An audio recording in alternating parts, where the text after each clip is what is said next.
continue to sand off the surface rust, my sister does come out and help me. We also start prepping to spray paint the first base coat on the van.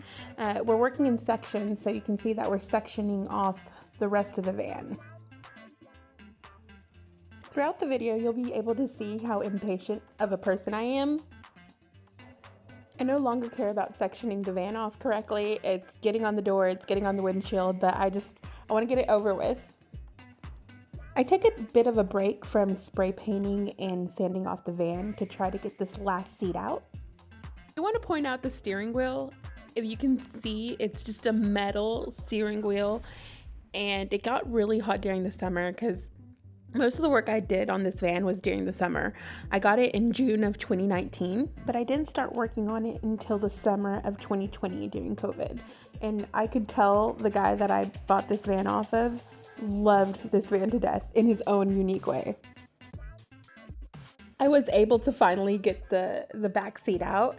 It took me about 15 to 20 minutes, but it was really fun because I'm not a handyman or a handy woman, so I felt very proud of myself. I'm working on this van as I can. So here you can see I'm done sanding off this side of the van. I start covering the window so I can do another round of spray paint.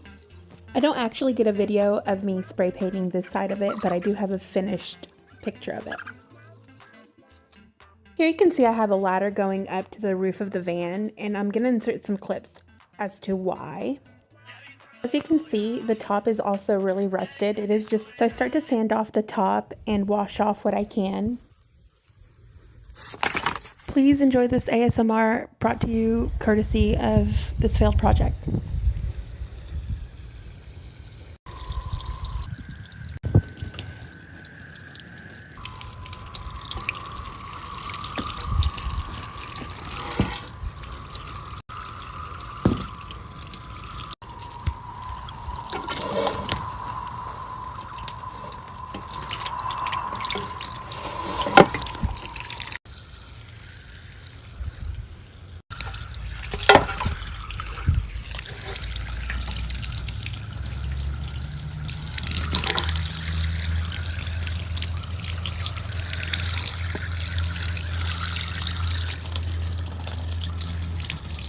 So this little van did have all my hopes and dreams inside of it. It didn't pan out, but it got everything started. Here I'm showing the weather stripping to the back door, and all the doors actually needed new weather stripping. It was really bad.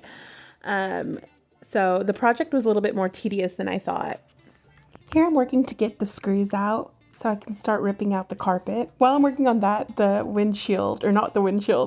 back door just falls down. And it's because, I don't know, they're called struts or the hinge mechanism that allows it to stay open. It needs to be replaced, so that's why it shuts on its own now. And the more that I worked on the van, the more things I found needed to be replaced. So, like I said, it was a project that turned out to be more tedious than I thought. So at what point did I decide to start over? I don't know, but at this point I'm still working on it. I'm still hopeful.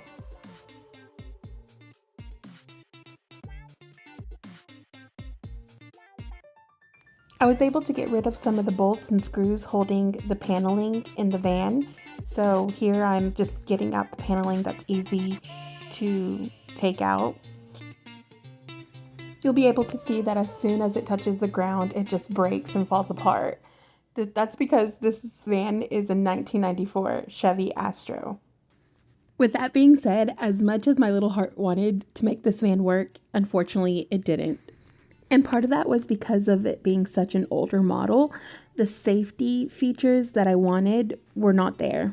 And like I said before, I'm such an impatient person that when I got this little van, safety was not even in my forefront. I just wanted a mechanically sound van that I could start working on.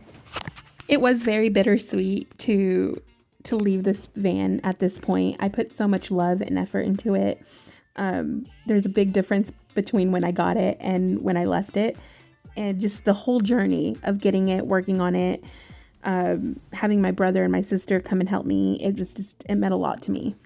And like I said, it's not the end. It's just the beginning to a beautiful adventure. So if you want to see, stay tuned, and thank you for watching.